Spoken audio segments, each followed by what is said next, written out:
This episode of the Better Two podcast is brought to you by Kitty Mystic and DM Needom, author of My Days with the Dark Muse, as well as Love is Worth Waiting For.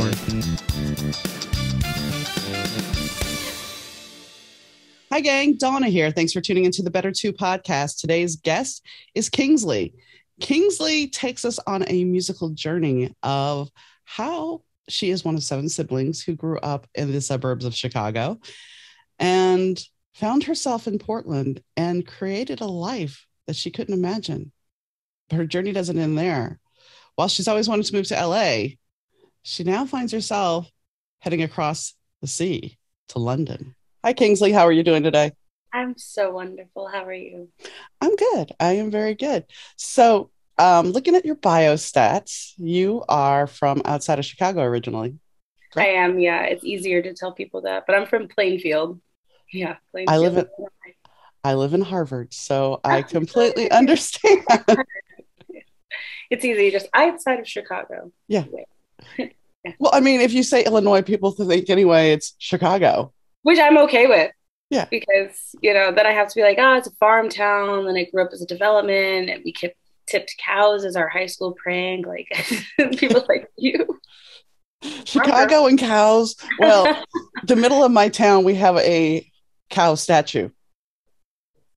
We have the longest running festival in Illinois called Milk Days. Oh, that's awesome. It's weird things like that I'm like, I love Illinois. It's called Milk Days. And we're supposed to be the dairy capital of the world, but other than the cow and the town and the milk festival, I really don't think we are. But yeah, that's awesome though. Maybe at one point, but not anymore. Yeah, not anymore. Yeah, no. So anyway, but you went to another place that I actually have visited, and it's a great town, which is Portland. Yeah, so I'm currently living in Portland right now, and not today. It's very rainy and crappy, but I really like it here. Are the winters a little bit better? No, so it's like pick and choose your fighter type of a thing. I do not enjoy negative degrees, so Chicago was not for me. But here you won't see the sun for 2 weeks, so it's kind of like, which one can you handle? Yeah, Chicago, it's freezing, but you still see the sun reflecting off the snow, blinding your eyes. Nothing like a morning drive with the sun reflecting off the snow. And your tears just freezing because they don't fall down. Yeah. Yeah. Although, I mean, I have to say, this winter it was really mild, comparatively speaking. I think we had one or two really bad days, but yeah, my parents have even said that. They're like, you would come back and you'd be just fine this year. And I was like, would I be? Why? Just wait till next year. It may be -40 below wind chill again. Right. Anyway, so what made you decide that Portland was your home besides the winter weather? Yeah, I actually knew nothing about Portland. My ex, I'm going to say, tricked me to move here, but I ended up tricking myself. He moved here while we were dating and we were long distance, and I was just about to graduate college and move to LA after my summer. And he was like, why don't you move to Portland and then you can move to LA? It's closer, it's easier. And I'm like, okay, well, if I do that, I have to have a music job. Like, I cannot just move there to move there. And I have to live rent free because my college town, the way you pay, my whole summer would have been free rent. Because they make you pay 3 months ahead. It's this college thing. So he said, okay. And so I moved there rent free, and I ended up getting a music job a week later, and I still work for that company because they're incredible. And yeah, we broke up later that year, and I didn't move. I just kind of stayed, and I was like, I'm going to figure out the music industry a little bit better. Then I'm going to move to LA. And it was 6 years, and now I'm moving, but I'm not moving to LA. I'm moving to London. So my whole life has been skewed to all the wow, things. That's so okay. Before we go further, they always say some people come into our lives for a reason and a season, and obviously he if nothing else, you were meant to be in Portland. Yes. So that's a blessing there. Now, why? Okay, we have LA and then we have London, which are totally different. So what made you choose London? And I hope I get to LA. I hope I do live there sometime in my life, because my 18-year-old self is probably kicking, like, we wanted LA. When you learn more about the music industry, and especially now with the digital era, I think I knew everything for LA to be 90s based, right? You move there, you get a record deal, and it is so far from that. And now that I know more about touring and connecting easier, just America, it's pretty hard. And so I've done a couple tours, and they are so much longer because it's so many hours in between. Just America's so big, and it's so much more money. And I toured with like my full band, and I toured with just my guitarist, and each time I think I lost $1,000. Like, yeah, it's just like, and that's on me of like, I got to make sure they eat from my pocket because this is my dream. And so when I've been talking about like touring and what I want to do, I ended up having just like these amazing opportunities with three really great artists that are in the UK, but they tour here. One of them is SG Lewis. He just played Coachella a couple of days ago. And I was talking to his tour manager specifically about like what I wanted to do. And I opened up for him at a show a couple of years ago. And was planning on moving to London for like 6 months right before the pandemic. And then the pandemic hit. And now I'm like, it's not going to be 6 months. I'm just going to go. I'm going to get my butt up and go. And so far with everything that's happened, my flight is on September 12th. One of my very good friends I call them my like super fan family. They bought my ticket as a birthday present for me. Nice. I ended up finding a touring company that's there. I ended up finding a new PR company that's there that is going to like help me with like Europeans. Like there's just so many things. And even just like how I got this interview with like Core, they've introduced me to so many people that are like across the sea. So it's just been a lot of things that I've like really turned over in my mind that if it's meant to be, so your circle will just keep growing and connecting. And yeah, so now London, I hope I get to LA one day. Well, that's exactly, I mean, what you're describing is perfect manifestation of creating what you want. And when I was reading through your notes last night, it reminded me of somebody that had been on the show before. He was originally from Michigan, and he went down to Georgia to do some work, and then went back to Michigan, and then he went to Brazil. And he always wanted to sing, but it's like in America, he had no shot. So he started making beats and started producing other people and everything else. But people are liking his stuff in Brazil. And so he's finding his own niche there, where in America, it just wasn't. And they always, back in the 80s, watching musicians and stuff, they're always like talking about how hard it was to crack the United States. Yeah. And still it's such gatekeepers. And even in the digital era, it's still very gate kept. The algorithm is fun, but who's paying for the algorithm? Yeah. Yeah. So, yeah.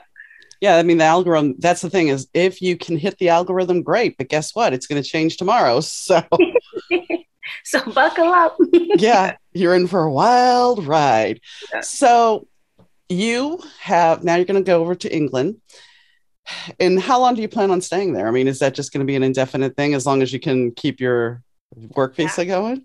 Yeah, one-way ticket, work visa. And even they do like travel. So like you don't tell anyone I said this, but like you can get around work visa. So if your work visa expires and you're waiting for it to get renewed or whatever, if you go stay in another place for a couple weeks, it's like a vacation, like 3 weeks of time. Some places let you stay 4 weeks of time, and then your visa will come back and you go back. So you don't ever have to come back to America if you don't want to. Well, I mean, the nice thing, because I've done some research, the nice thing is where you're at, you can go over to Paris if you want. You can go to Gibraltar if you want. You can go to Ibiza if you want. So there's all these other options for you to see so many other places. Yeah. Yeah. And different cultures and different, just everything different where, yes, LA is totally different than Portland and Chicago is totally different than Portland, but it's not the same. It's not, yeah, I think that's the thing when you learn more about the music industry and just more about what your ability is in the music industry. You'll see that like the glitter and glitz of LA is far from what it used to be. Well, that's with a lot of things. I mean, even the entertainment industry. I mean, back in the 90s, Chicago had a big surge of making movies here. And we still kind of have that Hollywood feel here. So, and then Georgia's got their own thing. So, I mean, everything has kind of been pulled out and spread out. Well, why not do it everywhere in the world? Why just in LA? Exactly. So, and I mean, I hate to say it, I have thoughts of moving to LA. I have always wanted to go to LA myself. So I understand. It's always one of those things where it's like, it's a dream and you want to follow it. But sometimes our dreams take us different directions. In London, yeah. I mean, that's one place I've wanted to visit. And it's like, for my birthday, for my 52nd birthday, I'm like, I'm getting my passport. And of course, we had the lockdown. And yeah, that's okay. It just means later. So next exactly. year. It means if somebody were to say, hey, you want to go on the spur of the moment, I can go, okay, let's go. Yeah. If I had that much money, but that's actually surprisingly, and I'm saying this surprisingly, from Chicago, the flight, so off season in September, it was literally $500. And I thought it was going to be more than that. Wow. But it was surprising. But they're also saying, I think on the news, like airline flights are going to be going up soon. Oh, yeah. Because of jet fuel, of course. But anyway, so I digress. let's get into, why did you become a singer? Yeah. It's so cliche to do the like, it always felt like home type of thing. But it really, truly, I think when you really get into your purpose and individuals that have it, or individuals that are searching for it, really know that thing of like, I love the metaphor of like the surfer that's like inside of the wave, that it's like only they can describe it. Like you have to be inside of the wave to feel that feeling. But really just like singing has always felt like that to me, that like everything could be chaotic and going wrong and everything feels so centered here. And I had felt that from a very young age and held on tight to it. And I have not let go, But you see, it goes back to what you were saying about the surfer, but it goes to, you stayed on your path, you've stayed with your passion, and therefore these other doors are opening up. You didn't stray. And I think if you are true, no matter how, people are like, well, but that's so awful that you went through that. But if you didn't go through that, you wouldn't have the pain to write about in your music. You wouldn't have the pain to use those life events to make you humble. Yeah. There's so much more. I think I'm super spiritual, and Easter just passed. And I was listening to a great sermon that was just talking about like, you look at your garden and you're trying to plant all of these flowers. Like, what do you know as a gardener? You don't know much. And you're trying to grow in conditions that are not meant to grow. And what if you allowed other people to grow your garden? What if you allowed education and I think about that in my life, like this lipstick collection, like I don't know anything about makeup. I used to shop at Walmart. Okay. I know their makeup. I know they do buy one, go, and makeup has nothing to do with music in a sense. It's just been so many times that I want to move to LA and I'm going to get signed. And what garden I would have built for myself had I have let, myself be led that way. And now it's just, I feel so fruitful, and everything that I do can be related back to my one true passion. If I allow myself to think of it, that's how we're in this interview today, that there's just so many things that my garden is just so full and so blissful because I've allowed myself to have it. And it's still within my purpose, but just way more than what I thought my purpose could be. Right. And I mean, one thing about flowers, I've been amused, and I always take it as some kind of sign that I'm on the right path, is like one day I was coming home and there was a petunia growing up in the crack of the driveway. There's no way it could have been there for any other reason, or a pansy. And it's like maybe a bird dropped the seedling or something, but it doesn't matter. However it got there, it's impossible it should be impossible. Yeah. But sometimes the impossible can actually be done. Yeah. I love that. I think that's a Community quote too, from the TV show. And he was talking about the blade of grass that grew in the concrete from his prison cell, the scientist, the teacher. Yeah. And I mean, that's the thing. If you actually look at how, and this is a little bit more airy-fairy, I guess, but if you look at like an abandoned building, like something that you see these videos on YouTube and stuff of all these abandoned places and how nature reclaims them, how it gets reclaimed, and man does not have to do anything. It's just there, and nature takes over again. So what is meant to be will be. So yeah, we get all philosophical here. So let's go to the makeup line. That obviously, I know it ties in with your music, but that had to be kind of a shock when somebody came up to you and said, hey, do you want to do this?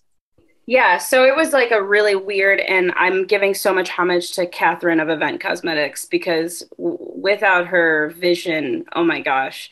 And it came about because I was releasing this album. I had raised all this money for my Kickstarter in February. Then COVID happened in March. And I'm like, Yeah. Yeah. do I put out this out? Like, I have the money now. For the Yeah. first time, I have all the funds. Never happens. And so when we finished producing my album, I was like, wow, I raised $5,000. I spent $5,000. This album is $10,000. Like, I don't want to just put this, I don't want to just put it out. It doesn't feel good to me. Should I wait? How long should I wait? Yeah. And so talking with Kathy, she was like, well, when you put your album out, we'll just put a lipstick with it. We'll put one of my lipsticks. That way I'm selling. You've got something fun. It's new. No one's doing it. And I'm like, that's an incredible idea. Let's do that. We spent all summer long just getting to know each other. She's listening to the album. One lipstick turned into three. And so each single that I released was released with a lipstick that embodied the single. And then that spiraled out that we were like, well, what about people who don't wear lipsticks? So we released a lip scrub. And then we're like, what about people who don't want to do that or lazy? So we released a vitamin E stick that looks like a chapstick. And we have two more products coming out Mother's Day weekend. And it's just been really incredible for me to learn about skin and really get more comfortable. Like I hated my lips in high school. Now they're cool. Everybody gets lip filters. I think that's amazing. But I really had to like rediscover what confidence looked like and how, if I'm going to teach other people how to do it, how I do it to myself. And it's just this incredible moment. I will go to demos with Kathy and I will watch her put makeup on people and put my lipstick and just see people light up and just, you could just feel blissful and feel this sensational feeling that just like, I'm like, man, my product did that. That's really awesome. And it's like the music did it. I get this feeling so many times now, like with the products, with the music. And now people will listen to my music while they're pre-gaming, putting on the lipstick. And I'm like, this is amazing. Like, this is what this product was supposed to do. And again, I couldn't have imagined it to be cooler than what it already is. And most people, when they add product, they're usually famous and they're usually repping a brand. And so this is really cool for me to be in the community with this incredible Black-owned makeup company here in Portland, which is like a hard thing to happen. Like, she's Black-owned and she's in Portland. And just share her story and all the amazing things. Yeah. And that's the thing. I mean, once again, it's going against the odds and you're kind of doing it differently because how many singers get their own perfume line? How many singers have their own makeup line now? And it's like, you're doing it on your own terms. And that's a big thing because let's be honest, a lot of times in the music industry, especially if you get that contract, you're owned. You have no personal say in what you look like, who you're going to be. That's all kind of managed. And a lot of people are like, oh, no, that's not. I don't know if it's as managed as much as it used to be, but there's still a certain amount of management to it. Yep. And so this way you get to call the shots, you get to create what you want. And it's not just your name being slapped on a label. Exactly. And it really has taught me so much about branding. And I wear the one is my favorite. It's called Therapy. It's a liquid black matte. It's like my signature look now. Everyone knows I'm wearing Therapy. Like, you don't have money. It's $29. It's cheaper than Therapy. So I've really learned about like branding and iconic. And I think I had really valued the iconicness of like, Amy Winehouse with her wing, Madonna, like there are these things. And now I can see why, that type of branding really goes a long way. And I've learned to embrace it and really build it into my collection. Well, if you look at like Lady Gaga, initially, Lady Gaga, the perfume came out and she basically balked that she did not have anything to do with this. She didn't want to do it. And now she's created her own makeup line. Yeah. So you're following along those lines of taking your power and owning it. Yeah. That's what Madonna did too. Madonna owned herself. And you go into partnership with who you want to go into partnership with. Yep. And who you value. And just, it's harder to have scandals when you invest in the people that are around you instead of the opposite way. Yeah. Yeah. Because when the last thing you need, I know they say there's no such thing as bad press, But with cancel culture, that's not the case anymore. Yeah. Not the case at all. So this is, the second album you put out. You said you actually have a new record coming out, a live demo, your live recording coming in 2 weeks, you said? I'm recording it in 2 days, like 2 live days, studio audience for Crying on Holidays acoustic. So my sophomore album, but just stripped down, 3 vocal parts, guitar, and some light drums, very light drums. So like an unplugged. Very much an unplugged, very MTV unplugged. Yeah. Make it a thing again. And I want to say, you were saying about Amy Winehouse, there is a little bit of that vibe to your music. I've gotten that a lot. And I think it's just the raspiness in the way that I phrase my words that I can hear. And I cover Valerie, and so many people be like, I couldn't think of who you sounded like, and then you sang Valerie, and I'm like, yeah, I get that a lot. Yeah. So I have that project, and the reason why I started doing that was actually my first album that came out, I Am Because I Am, in 2018. When it was out, I felt like I had spent so much time on it, but I was still a newbie. And I got this random opportunity to open up for S.G. Lewis. And so my DJ was like, we should remix all of your songs to kind of like fit his like DJ-esque. And I'm like, let's do it. So we remixed 6 songs for my I Am Because I Am album. And we performed it. And everyone was like, where can we get this version? And I was like, oh, it's not out yet. We're going to put it out soon. And so we put it out, and it's called I Am Because I Dance. So we had the regular pop version and now this EDM S.G. Lewis-esque. And then I was doing winery shows, and I would take these same I Am Because I Am songs and play them acoustically. And people like, where can I get that version? I'm like, soon. And so I released I Am Because I Feel. And so I had this album that was literally dressed up and dressed down. And I was like, I'm going to do this forever. So with Crying on Holidays, the next one will be called Still Crying, which is the acoustic version.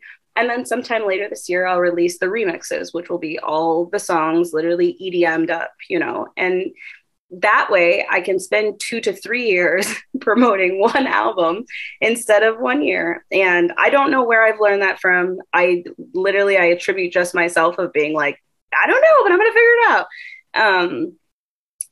And it's been a really great marketing tool for my first project that I know it will be for this second album. So, yeah. I mean, for me, I remember, when something came out in the 80s, yes, I'm an 80s teen and 20. And yeah, it was like the single would come out, and then you're going to go get the 12-inch. You're going to get your dance music. Yep. Because that was the way it was. And I still have my vinyl, which from back in the day. And it's like, you wanted to hear those different mixes, because while the song is great, the remix was even better. Yeah. And so if you can get that much mileage out of one record, and you spent that 10 grand, but if you're able to play a winery show and then somebody says, oh, I really like that, guess what? I have a CD. You can have just all those. And it's been cool. Like some people only like my acoustic stuff. Some people only like my dance stuff. Some people only like the studio version. That's okay by me. Right. Okay. As long as you like it. if your music's getting out to different people in different styles, that actually shows the versatility of you as an artist. And that's major, because you're crossing the board instead of just being in this little niche. So that's pretty incredible. Thank you. Yeah. So what is the biggest gig you've ever played? Oh man. Well, yeah, the S.G. Lewis one was pretty gig. It was sold out, and a week before the show they added support. Like they didn't even need to. They could have did an evening with him. He could have played, and that was pretty cool. That was pretty nerve-wracking for me because it was very new. I have a song with Sony. They did this 20th anniversary for Motown where they did the remixes. So I got to remix Keep Me Hanging On. And I performed that like in Vegas in January of 2020, so right before COVID. And that was a pretty big, I like forgot the words. How do you forget the words? It's funny because my friend was doing that song for an audition, and I knew the song because Kim Wilde had done a remix of it, and she forgot the whole thing, and I'm like singing to her so she would hear the words. It was like, don't worry, you're not the only one. It's so many repeats. Yeah. That was a pretty big deal. I've gotten to play a sold out music festival. I've gotten to drive 12 hours to play a festival in San Francisco. I can't say there's one that I've been like, this is incredible.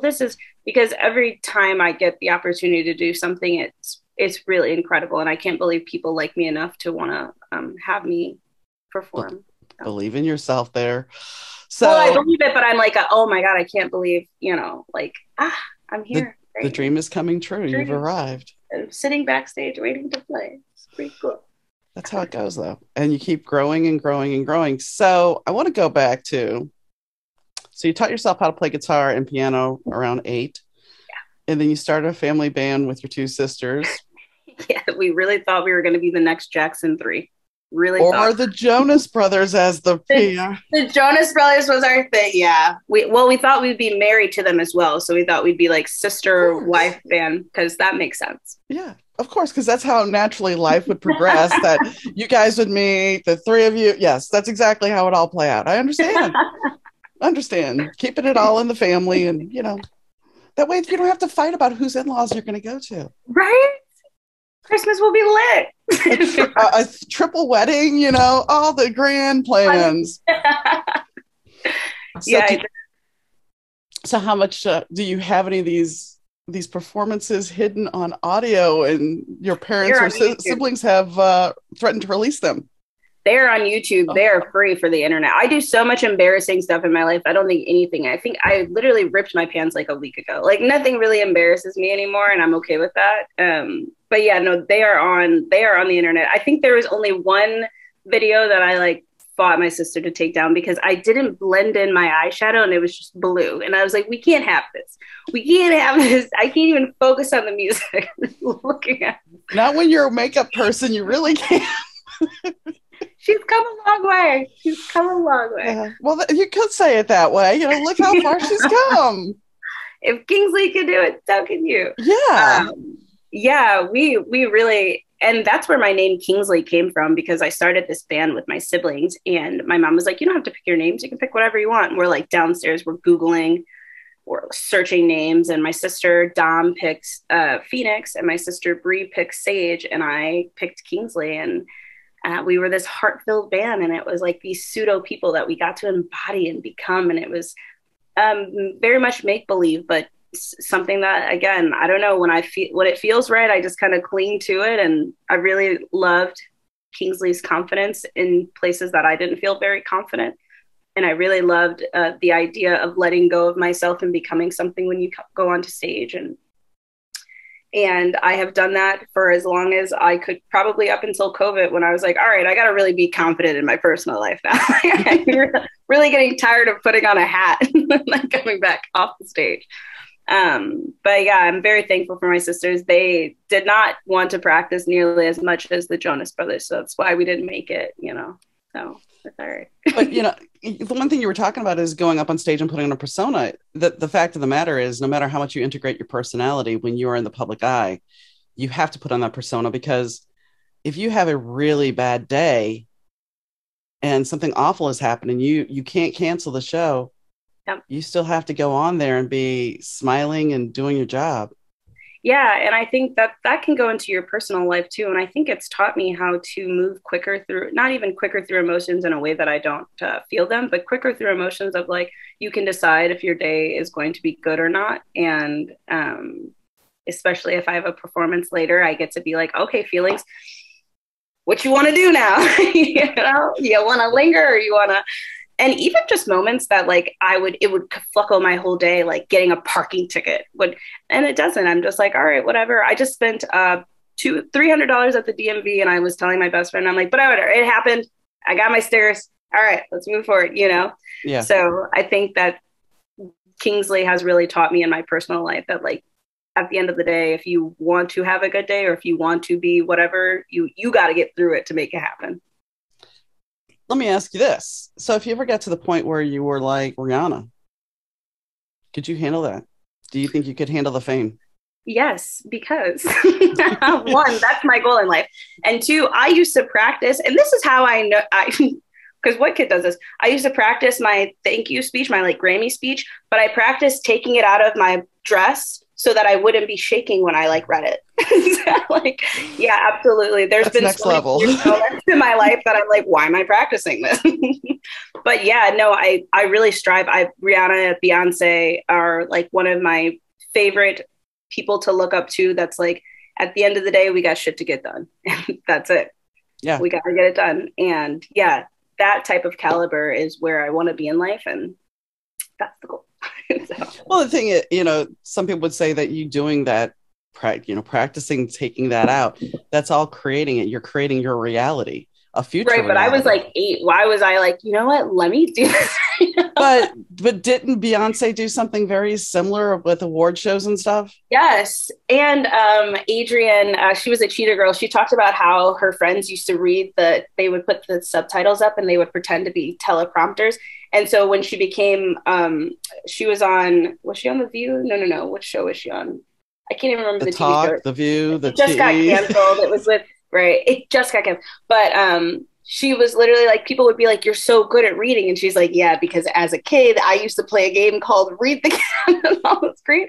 Like, what kid does that, Yeah. And yeah. Well, that's the thing. I don't think that we really realize what we start creating as kids. We don't. But we have a lot of power and a lot of imagination at that time to do it. Yeah. And we're not so stuck in the daily grind and the minutia of living life.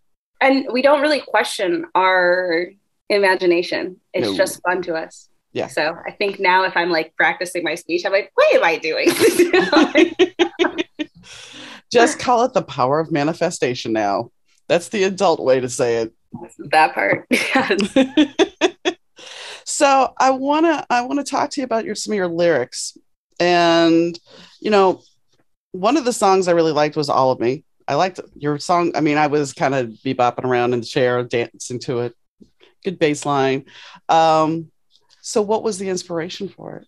Yeah, All Me, which is the deep liquid matte lipstick, which just embodies this regalness when you step outside of a relationship and you've had a person tell you like, it's me, like I'm the reason why we can't be together, but like you're really looking at it at a different lens and you're asking yourself, is it really you or is it really me? Because I'm looking at the start and the middle and the end, and I can see the blame is both of us. And I wrote that with All Me. It feels like it's all me. So tell me, who's taking the blame on this song?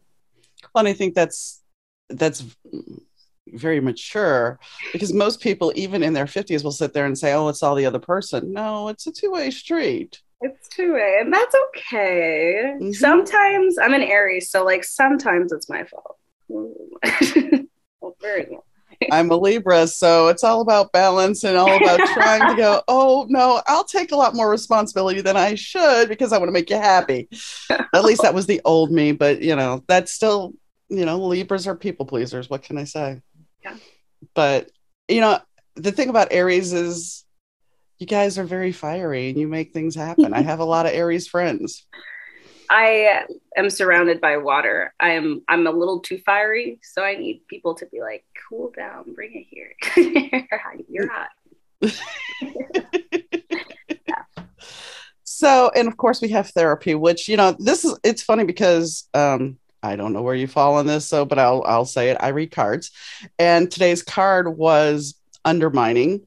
It was the Seven of Swords. It was all about undermining. That's the card for tomorrow. And it's funny because, the first one of the lines in therapy that really stood out to me was, now my mind's my own worst enemy. And I think that is so true for most of us because we've let so much garbage from other people, whether it be teachers, parents, siblings, friends, get in our head. Yep. Speak on it. And then we're sitting there going, okay, so how do you unscrew your head? Yeah. I joke, I call myself a Christian Buddhist witch because I was introduced to Christianity, then Buddhism, then witch. So like I'm all of them. I think they're all really dope. I think all of them have some name. Then you find your thing. And if 10 years from now I'm introduced to something else, that'll be added to the bracket. So yes, I'm a big card reader. I love reading cards, except for when they give me the ones that I don't want. Then I have to like shuffle the deck and be like, I need to sit with that for a moment. Thank you for giving me that. But therapy, I wrote when I went to therapy. And so I originally went to therapy because my partner and I, my ex-partner now, we were together for 4 years, which I wrote this album, released the album, and we stayed together a year later. And I'm like, did I not listen to the words? None of them. Hard-headed. And so when I went to therapy, it was really to like figure out, because we had so much chaos. I had never been in love before. My parents are not a great example, bless their hearts. So I went to therapy to like really learn how to be a partner. I'd never been a partner before. And as I unraveled all of this stuff with him, it really unraveled a lot of reasons to why I never dated before and why I wasn't in love. And really this thing of like, now my mind's my worst enemy is really a reflection. Like you said, you get fed so much from other people that your thoughts aren't even your own. Right. And so going to therapy, slowly unraveling all of these things and really teaching yourself to think for yourself, to feel for yourself, and to stand up for yourself is really incredible. And at the end of that song, one of my lyrics is like, call me crazy, I guess I'm crazy. Because when you start to think for yourself and you don't align with what the people feed you, you're like, call me crazy, I guess I'm crazy. Mm-hmm. Like, all right. You suddenly find that people that have been lifelong friends are no longer your friends because you're standing on your own and you're standing in your truth. It's not the person that they're used to. Yep. Which is just incredible. And I'm slowly finding gratitude for that partner. Like you said, the guy who brought me here and to this partner, I'm slowly finding gratitude because of him, there's so much growth that I had to do. And then I was willing to do it, you know? And one thing that, let's go back to the mind therapy thing here too, is we also have to learn to forgive ourselves for the choices we've made. And that's another hard thing. It's like after you unscrew your head, then you have to forgive yourself and treat yourself better with grace. Yeah. There's an incredible meditation that I always go back to. It's the Hapona Ono Ono. It's a Hawaiian meditation for forgiveness. If you literally type in that in YouTube, there will be so many. I personally like the one that Master Shiri Akashina does. And you repeat to yourself, I'm sorry, thank you, please forgive me, and I love you. And, what a way to talk to yourself. You know? Be like, I'm sorry, please forgive me. I thank you for going through that, and I love you. Because so many times in our lives, we're not taught. Our parents will tell us they love us. Okay, that's fine. But that's still not always, depending on how you grew up, that's not always the truth. And so then you're searching for love from outside of you. And so then we make these choices. We bring these people into our lives, whether it be... It feels like love, friends, and it's like... Yeah. It feels like love because that's what we thought love was. That's because we weren't taught how to partner. I hate to say it, school teaches us some wonderful things. They teach us how to read. They teach us how to write. They teach us math. They teach us all these skills. But then they don't teach us how to live. They don't teach us how to cope with stress. They don't teach us how to function as an adult. I can't tell you how many people I've seen make memes about, man, it would be nice if they would have showed me how to balance a checkbook and do taxes or deal with credit card. And then you got the stress factor. If you took the stress factor out, if you could teach kids how to meditate and be calmer, wow, maybe we wouldn't have so many gun issues we do.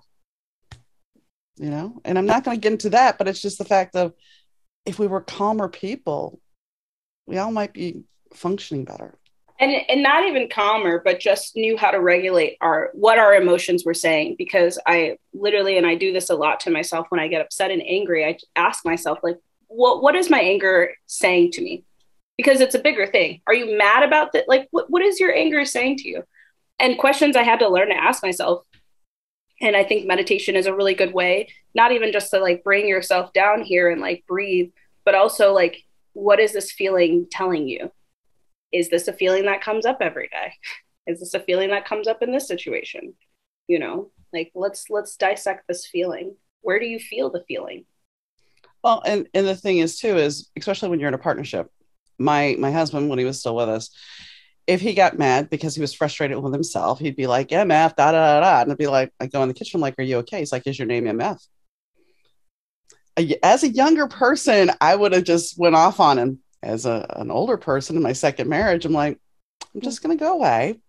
I'll come back in about a half hour. Yeah. And so I did. And I'm like, are you okay? He's like, yeah, that wasn't about you. It was about me. And that's the thing. I think we get angry at ourselves, but we lash out and And the problem is we're so easy to react. We react so easily. So I think you going forward, though, I mean, you're seeming to be in a good place and on solid ground, and that's a good thing. Thank you. It's I'm very thankful to COVID. I know there was a lot of loss and a lot of pain that COVID has caused. And in the lieu of all of that, I had the ability to slow down for the first time in my life and sit with myself that I just never allowed myself to do. And when there was literally nothing happening in the world, I was like, I'm not going to get strong because I know I'm not fit. I'm not going to the gym. Good for everybody else. I'm glad you guys did that. But I will get mentally stronger. And I got to just go back to my meditation practice, but really do it in a different way. I wasn't 18 anymore studying in a temple. I'm 28, studying in my studio. I attribute everything that has happened in such a positive way, specifically to COVID, because I've just learned so much about how to love deeper, how to give more freely, and even just how to be kinder in the world in ways that I never knew that I was not doing until I had a moment to slow down. And that was the benefit of COVID, that we were forced to slow down. Which, let's go to, when I was looking at some of your lyrics for I'm Fine, it's like you're really harsh on yourself in these lyrics, because it's like, I was foolish, I was stupid, guess I gave into your lying. I mean, sometimes when we're in a relationship, you are so desperate to believe the other person is, because you want that person, you don't want to lose that person. So you convince yourself that reality is not really reality. Yeah, I think I'm Fine was this thing of saying to my, like, really the chorus is like, I don't need you. I don't need your loving. I don't. Mm-hmm. And I don't know why I've told myself that, but now I'm telling myself the opposite, that I'll be fine. And more of the sense I love that women are like, it's fine, it's fine, it's fine. And in reality, it really is fine. We just had to say it out loud, And it was a big reflection on myself of the relationship of like that's the thing, when you take blame of what you've allowed a person to do, it's so much easier to set boundaries instead of like, you made me mad. I allowed you to come into the circle like this, and I am no longer allowing you to come into the circle like this. You can no longer make me mad if you can no longer enter the circle, right? And I'm Fine is a really great reflection of seeing all the things that I did, and at the end of that bridge that like, you made me weak, I was begging, kept this bad bitch steady crying, like, who am I to let you cry? So yeah. Well, I think a lot of times when we get in a relationship, we give over our power. It's so easy. We lose ourselves, we give over our power. Well, you have to change your last name when you get married. Why? Why? Right. I have a cool last name. I'm not changing it. I never changed my last name. I've been married twice, never changed it. And the first one was kind of upset. The second one's like, well, my dad's going to be mad. I'm like, look, I've been this person for this long of my life. Why am I going to go change it? Not to mention the hassle you got to go through. And now that my husband's gone, I'd have to change it again if I want it. And it just, no. It's not worth it. Not worth it at all. So you have more makeup coming for Mother's Day? Yeah. Is this going to be more lipstick, or is this something? It's more lipstick. They're really cool. Can't tell anymore. Are you going to get it into some eye makeup and stuff? So I don't know. That doesn't really represent me, and I really want to be authentic when I'm selling, especially because I wear the products, and I don't like lying. I just don't believe in it. I know. Hey. But I thought about nail polish. I really like that. And it matches the lipstick. You can be like, so. I mean, you have to be authentic to yourself. And if you're authentic to yourself, then it comes across and people will believe you. And that's one thing I was going to comment in your video is, a couple of your videos, you are very authentic. You're authentic to yourself. And there's not the heavy filter. There's not the overdoneness of anything. You're not making sure that you have the push-up bra on. You're not making sure. I haven't worn a bra since 2015. I ain't going back. But you understand where I'm getting at. It's like you were being real with who you are.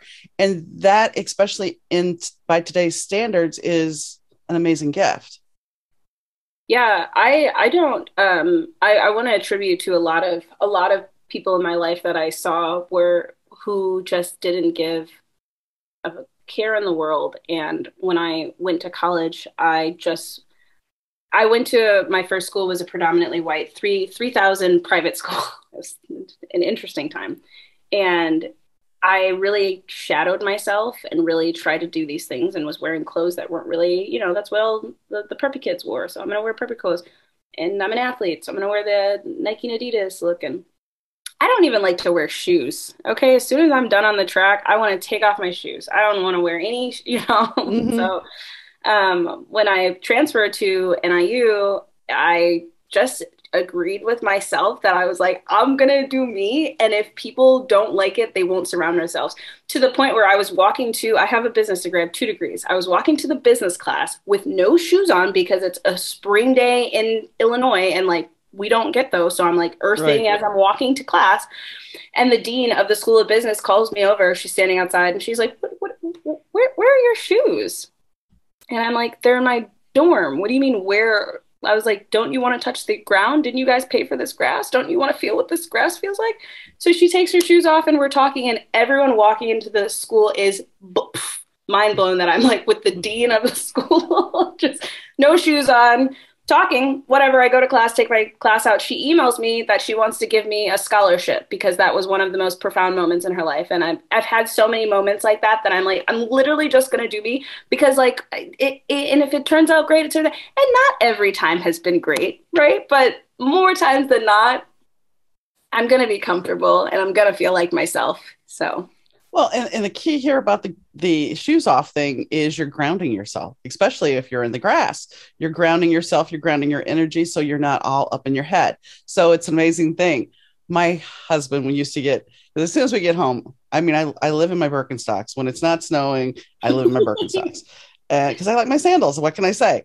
And as soon as I get home, I take them off. And my husband would be like, you hillbilly hippie, what the hell? Absolutely. He's like, why are you doing this? And anytime I would hurt my toe or somebody's like, that's your fault. I'm like, so what? The earth will heal me. I'm going to put my foot in the grass. I like having, I like being barefoot. Oh, yeah. I was called hippie so many times. And then I moved to Portland and I was like, yeah. Really? You can't really say you're a hippie in Portland. You can't. No, not at all. So you're going to go to London. Are there plans to record in London or just tour? Plans to record. So I have a new project that'll probably be released June of 2023. I have 6 songs demoed out. And so when I move, I'll record, mix and master. I have the artwork. We're working on the artwork in a couple of weeks. I'm always ahead. I love doing the artwork. I love visuals. It's so out of the element. It's so fun. And start mapping out some music videos. So yeah, I plan on doing a lot in the UK. My heart is open, my hands are open, and whatever happens, happens. What I'm finding interesting when I'm talking to musical guests is the whole now with streaming, that nobody's looking at albums. They're all looking at, I want a new single. And I had a guest last week, Merchant, or 2 weeks ago, and he released a whole album. He's been releasing singles up and up and up, and now he's released the whole record, the rest of them. And what I admire about you is the fact that you're putting your visual concepts right together. And there's a lot of people that are like, well, I'll get to the video. So I played, because it was his release party on the show, kind of, I ended up making 3 music videos, which was great for me because he's like, oh, you can go ahead and do this. I'm like, okay. So that was a great experience for me, but it was just one of those things where it's like, it wasn't something I expected. And I know for you guys, it's like, someone like, well, I don't have the time to do the video, and I don't have the money, and I understand all those. But now with an iPhone, you can record a video. Do you not have the time or money, or do you just not believe that you can do something like that is the thing? Because you put an album together, you didn't have the time or money for that, but like there's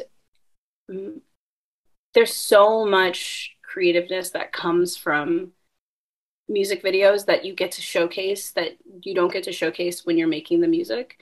And one of my favorite people, like Beyonce's visual albums are insane, and they're so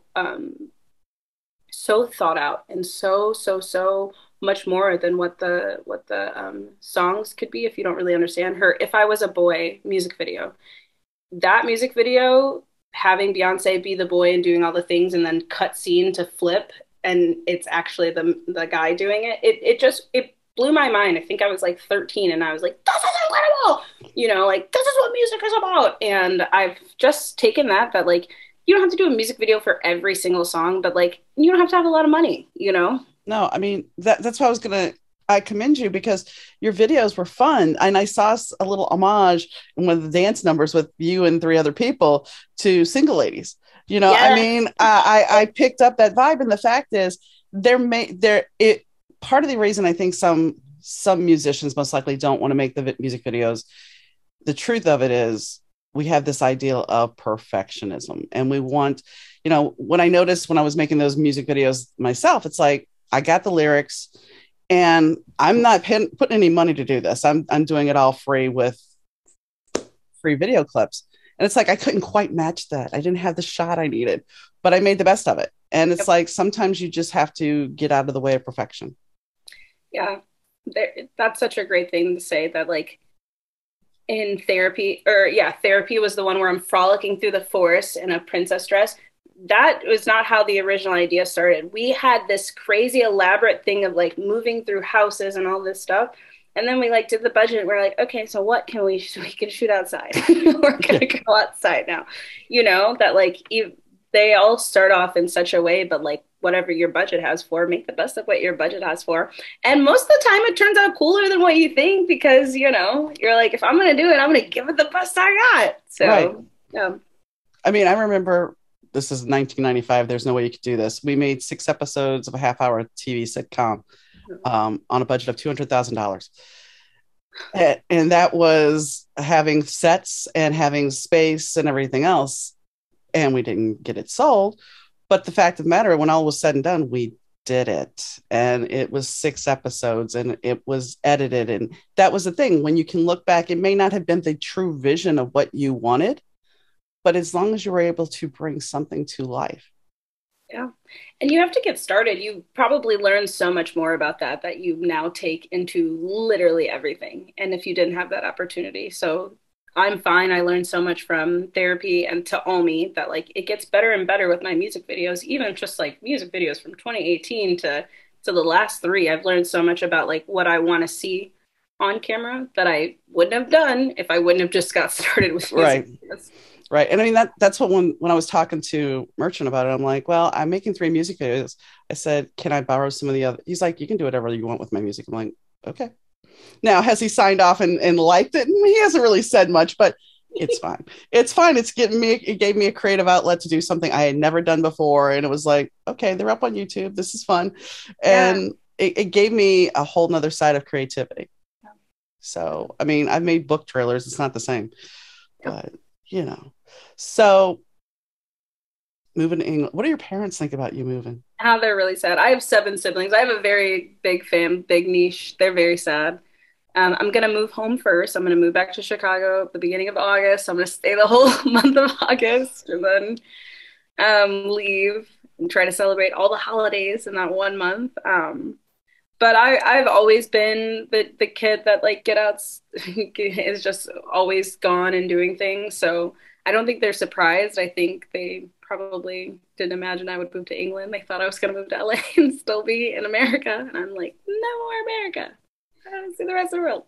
But maybe there's a future there for other reasons. Maybe there's your new partner. There's so many different things. I know that was a gag. I saw. That's fine. And I know you're not looking for that, but that's the thing. It's like sometimes people are dropped into our lap when we're not even looking. Yeah. I think my mom will be really excited. She takes her vacation every year to Florida, like good Midwesterns do. And I think she'll be very excited to take a vacation, to the UK instead. So I'm trying to like spin it like that. I'm like, see, you can come visit me. You like to travel. I had another guest. She lives in England, but she moved to London and she like packed a couple of bags. I think she lived in Scotland at the time. And I think she was either 16 or 18. And because this has been like, about 8 months since I interviewed her, so I don't remember all the facts, but she packed up 3 pieces of luggage and she's like, okay, I'm never coming back. And she never did. And she's a writer over there. She's written for TV shows and stuff. So she's got a career over there, But she, very much like you, she was just like, I'm not going back. We'll figure it out. Yeah. Sometimes that's all we can do. Yep. So this has been a delight talking to you. Is there anything that we have not covered that you would like to discuss? No, we killed it. This was amazing. Yeah. Okay. Well, thank you for coming. Hey, appreciate you. So Kingsley is following her dreams, a dream that she has created since she was a kid.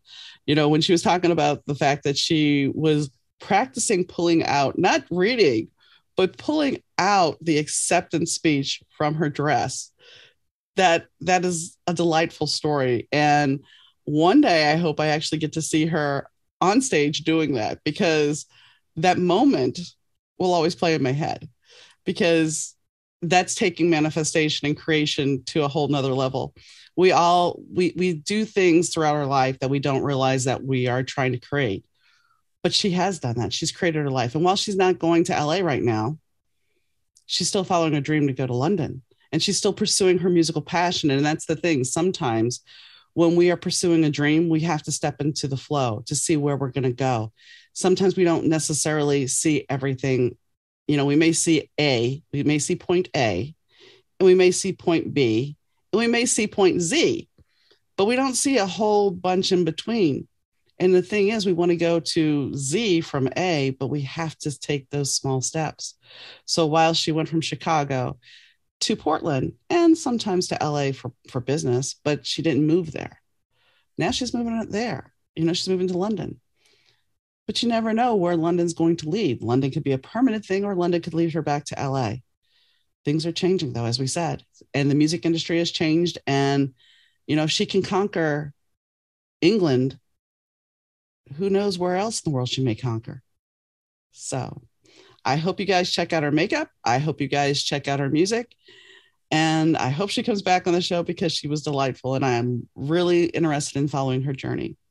So on that note, if you have any questions, comments, or concerns, and would like to reach out to the podcast, you can send me an email at Donna, DAUNA, at better2podcast.com. That's Donna at better2podcast.com. And if you have missed an episode and would like to catch up, you can also find our episodes at better2podcast.com or any place where you listen to your podcast. If you go to the actual website, you can find our social media links and follow us there. And I hope that you guys enjoyed the show as always.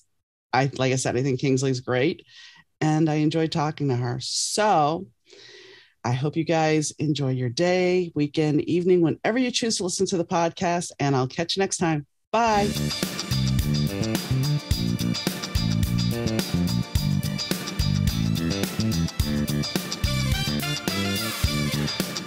The Better 2 podcast is mixed, edited, and produced by Rich Zai of Third Ear Audio Productions.